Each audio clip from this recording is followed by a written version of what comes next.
It's Mountain Monday. You know what to do. Breathe in.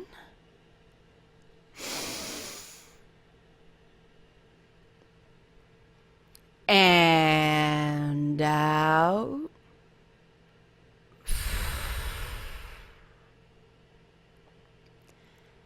And breathe in.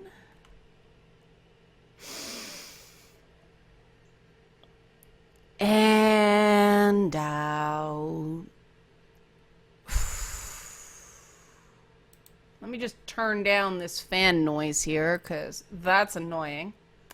And yes, I'm one of those nerds that can control the fan on my computer. But I normally have it cranked way up because I want to keep it as cool as possible. It gets above 50 degrees, and I'm like, no, turn it up, man, turn it up. And I know that it can go higher than that. I'm just paranoid. But that's, I guess, kind of what we're talking about today is the degree of paranoia that has gripped the internet and has put the presumption of innocence in a little back burner box, in a lockbox, as Al Gore would say it. And I'd go even beyond that. I think the internet with the absurdity that the presidential election reached over the weekend. And yes, I am recording this before the debate, everyone, because I have to go to my mother's for Thanksgiving, and I will not be able to do this video after the debate.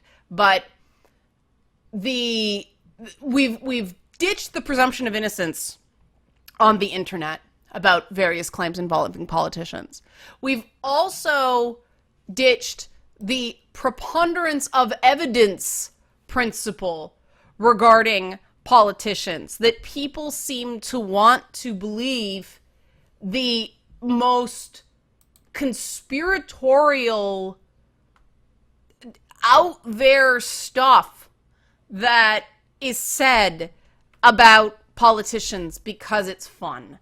The minute there is a loopy theory about somebody doing something that would be more at home in an episode of House of Cards than the real world, people think it's fun, and they forget that they're talking about real human beings here, and so they just go to town on it. And this is true of major celebrities. I mean, all the way down the road, the classic thing about something that is absolutely untrue that never goes away was the idea that Richard Gere had a gerbil in his butt. And there was never any evidence to indicate that Richard Gere ever did sexual things with gerbils.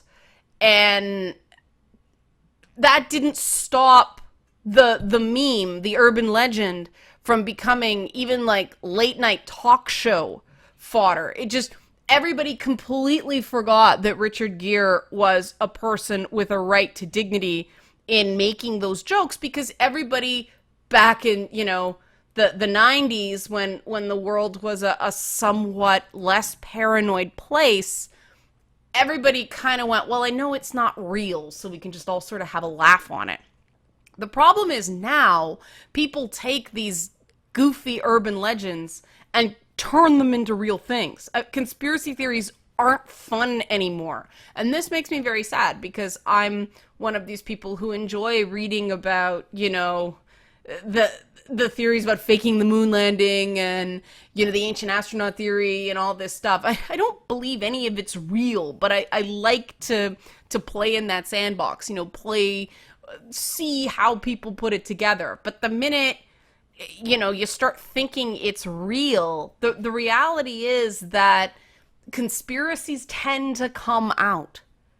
And the reason we know about a lot of history's greatest conspiracies is we found out about them, right? There was evidence. I mean, the classic example of that in fairly modern times is Watergate, right? I mean, we know about Watergate because it came out. Secrets tend to come out, especially now in the age of email hacks and hot mics and all that stuff. If you're doing something, especially if you're doing something in government, there will always be the next Edward Snowden and the next Julian Assange. And as much as I don't think that Snowden and Assange are necessarily heroes or even especially good people, they do service, they do have a service.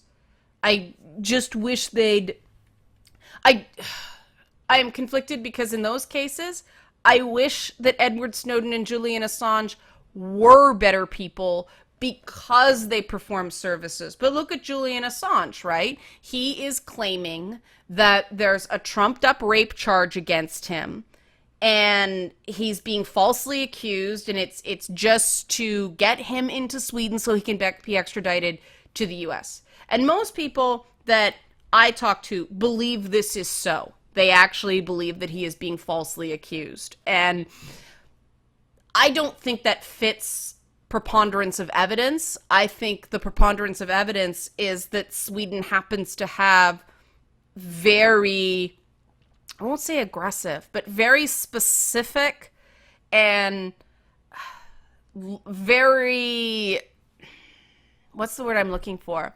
More things are considered sexual assault in Sweden than they are here. Just not using a condom during sex is with a prostitute is defined as sexual assault in some places. I think in this case, and I could be wrong, but he's being accused of having sex with a woman while she was sleeping. And, you know, the interesting thing is that it's one thing to be charged. It's another thing to even submit to questioning, and it's taken this long for anybody to go and question him in the embassy in Ecuador.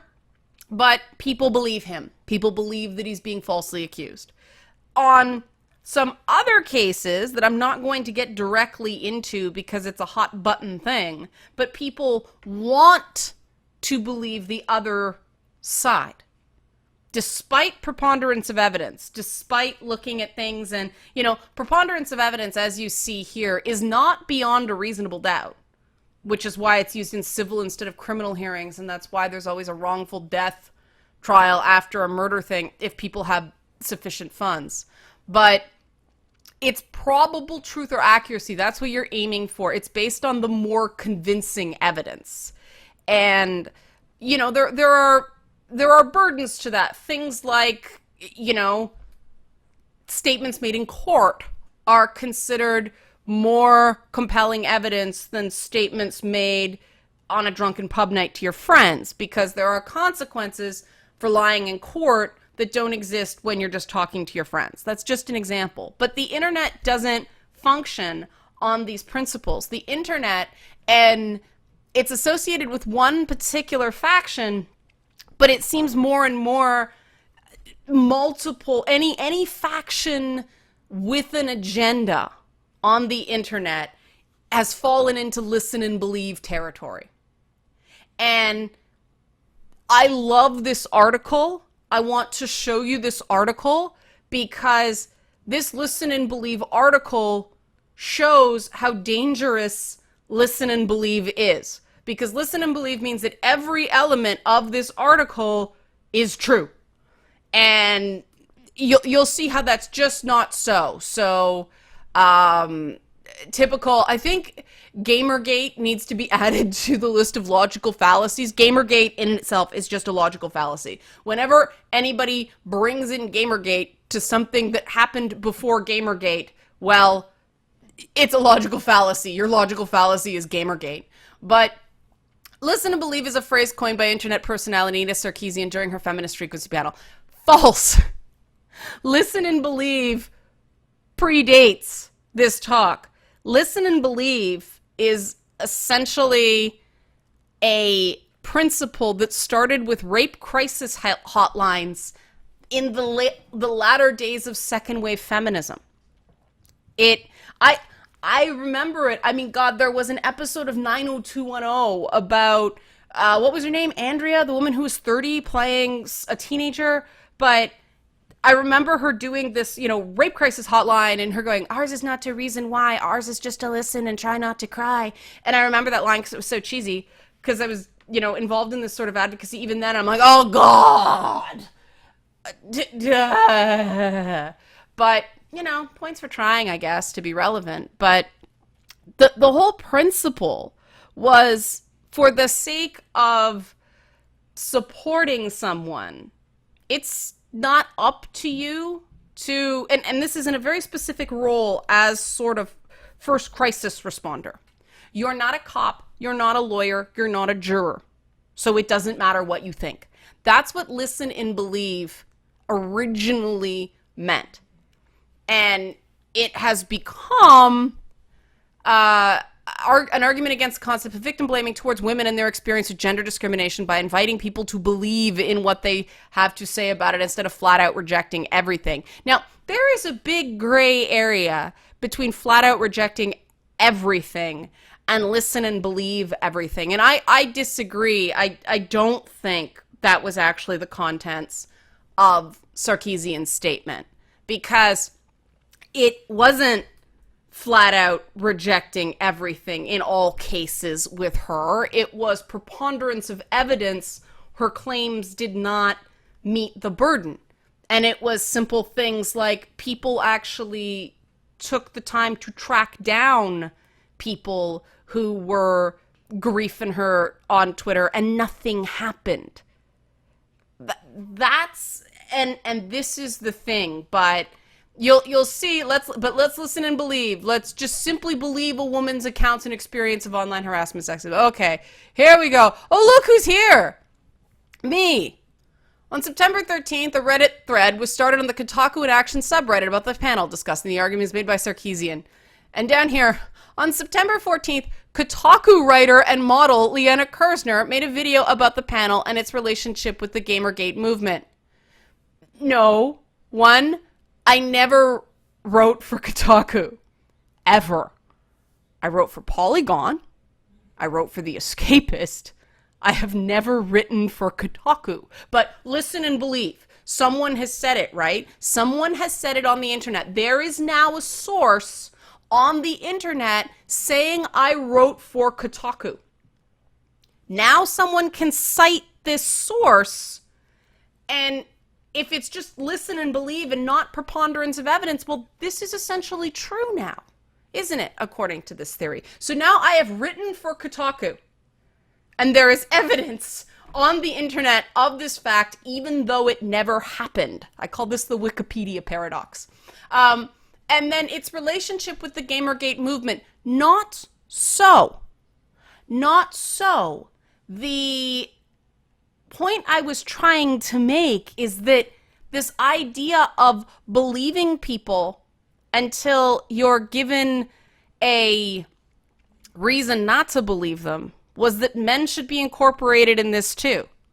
That all these gamers, and it had nothing to do with Gamergate because this predated Gamergate. This was going on since 2012. I mean, Tropes versus Women had been out for a while by this point. But my point was that when male gamers were saying, these things are hurting us, we feel besieged by this, we don't feel like this is fair, that you should listen to and believe them when they're talking about their feelings. It was not a relationship to the Gamergate movement at all. But, however, line on the internet, evidence. And if we go with this listen and believe principle, and then they put again, they don't, well, I guess they put a quote from me. For a long time, I was afraid to publicly say what I really believe. Then Anita Sarkeesian encouraged the audience to listen and believe women who claim harassment and abuse. Only women. That hit a nerve. I know 3 different men who have been falsely accused of abuse, and they had their lives dragged through the mud because too many people just took the woman's word regarding what happened. That's there, and yet they still said Gamergate. Contradicts itself right here about where I was coming from and what my issue was, but right here. And this is why listen and believe as a concept, as stated here, is not the middle ground, is trust but verify. And this is not everyone's business to do. I mean, if somebody's sitting there telling you something in confidence, it is not the appropriate time to say, can you prove it? If someone's going to go public with an accusation, they do need some backup. If someone is going to go to the cops, they absolutely need backup. But just a private conversation, that's very different.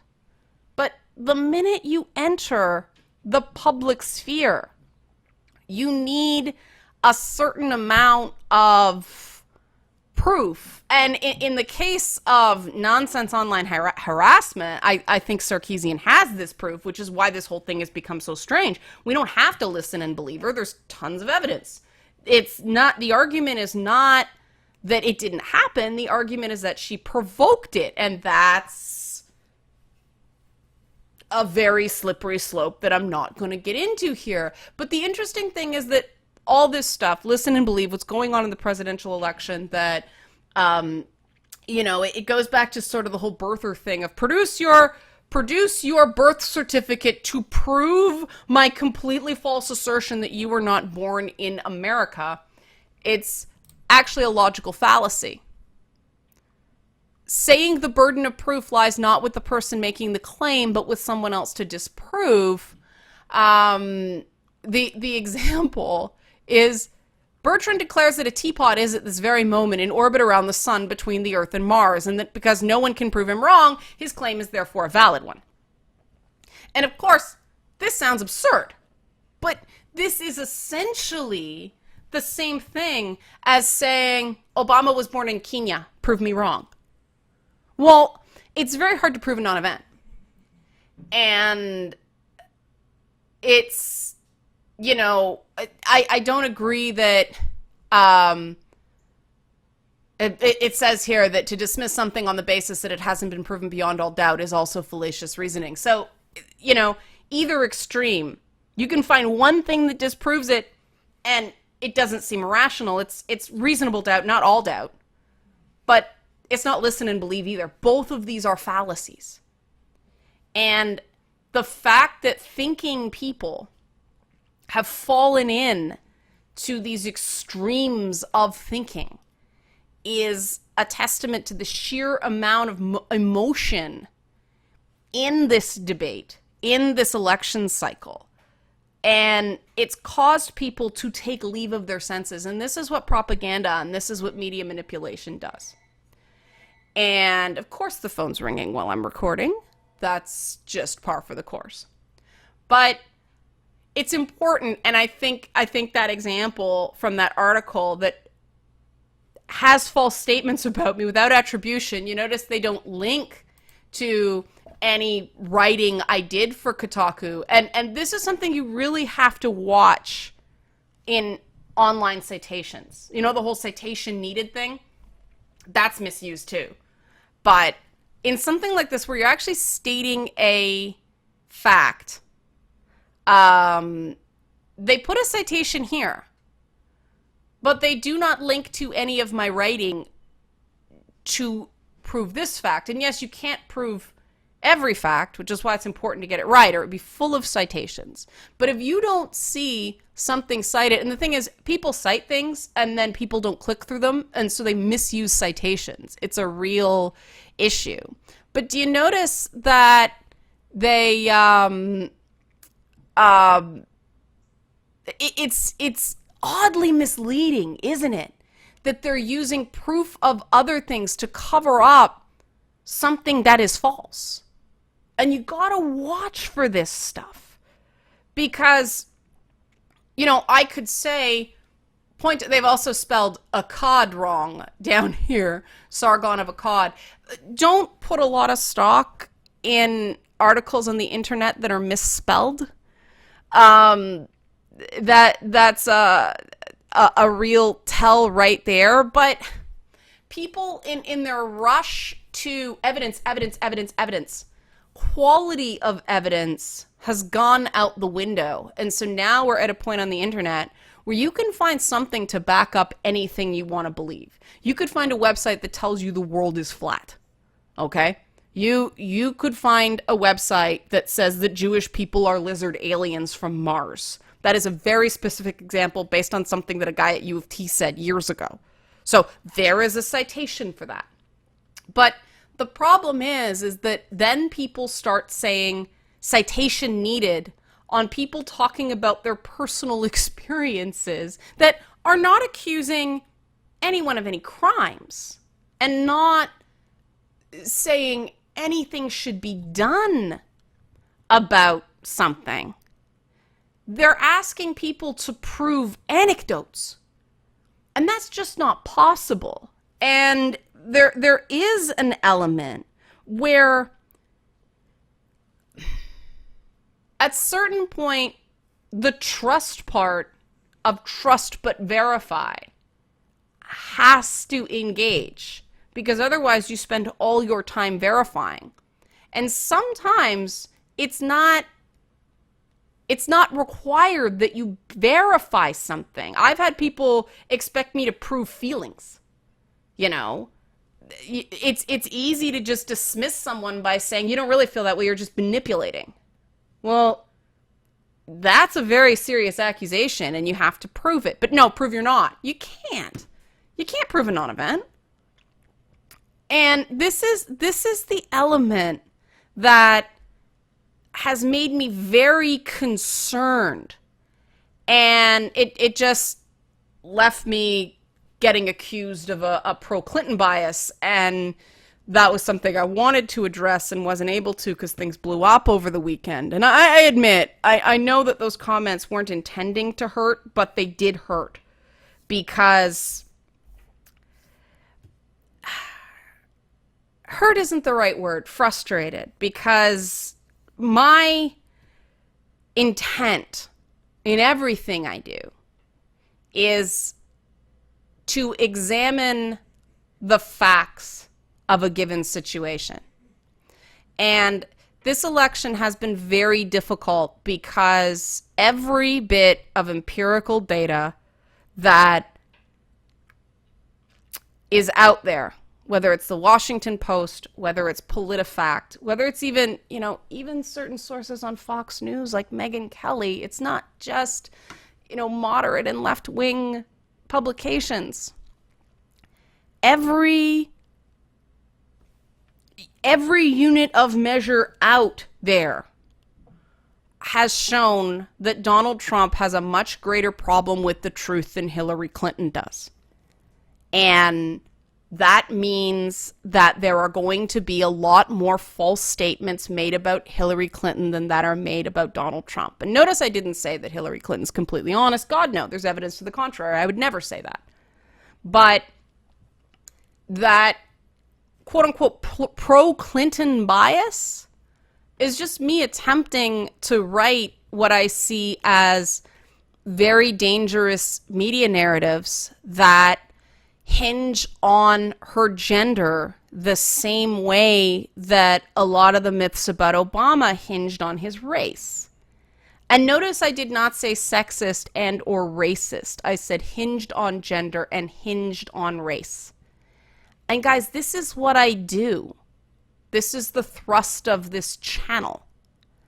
And it is counterproductive for you to accuse me of a bias for doing my job and to claim that you would like it better if I came out and just admitted something, because you put me in a bind there, okay? You put me in a bind where you are asking something of me that would not be true. But politically, you're claiming it would make more sense for me to quote unquote admit this. True or not, you're talking the politics of the situation. And then you wonder why politicians lie. Because me denying it now will make no difference to these people who accuse me of bias. They will treat my denials as some sort of proof of the bias. I am so biased, I can't see my bias. They haven't provided a shred of evidence to prove that I have some sort of pro-Clinton bias as opposed to a pro-facts bias or a pro-truth bias. But, and I say truth and facts are different things because facts can be manipulated. The truth is a concept. It's a philosophical concept. But, the only way to appease this growing group of people that insist I have a pro-Clinton bias is to admit a bias that I have worked very hard to keep an eye on whether I have any biases one way or another. I actually felt that after a while I was being a little too easy on Gary Johnson, and it was before the Aleppo moment. It was during the second CNN town hall, the more watched one, where I watched it and went, these are not libertarian principles. And in my excitement to see the possibility of a third party in the US system, which is something I would like to see for Americans, because up here, in Canada, we have a multi-party system, and I think it works quite well. But in my excitement about that, I had not really looked at the substance of his policies, other than a few of them that were quite well known. And the more I listened to him talk, the more I realized that he's not talking libertarian principles, which as somebody who thinks that the world would be better with more libertarianism, it would solve a lot of these social issues. But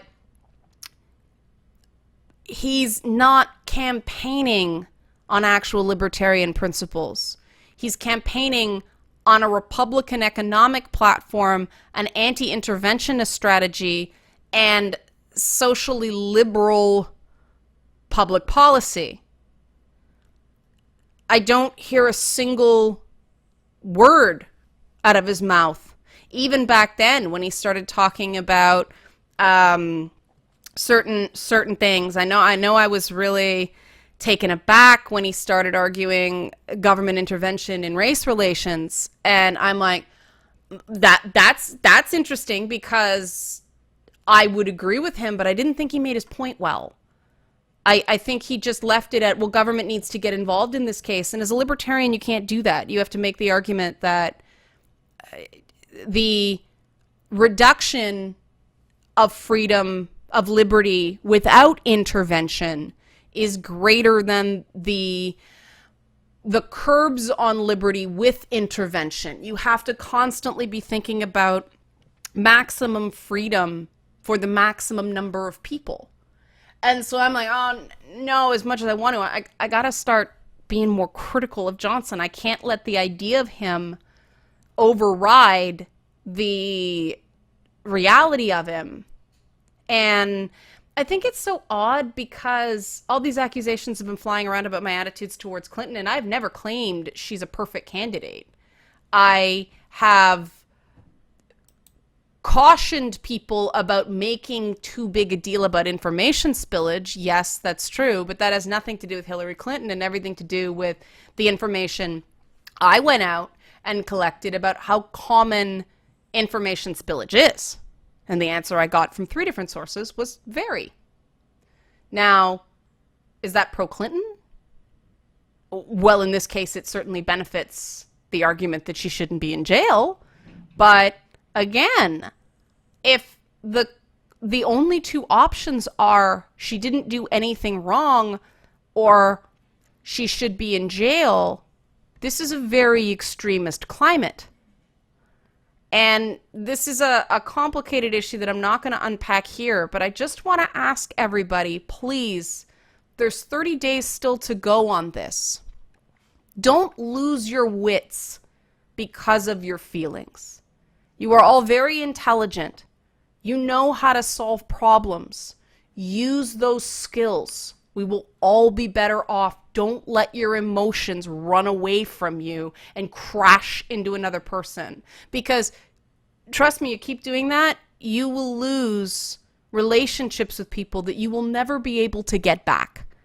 So, on that, I'll close off. Breathe in. And out.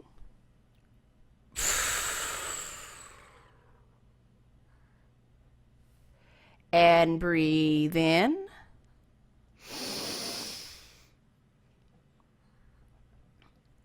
And out.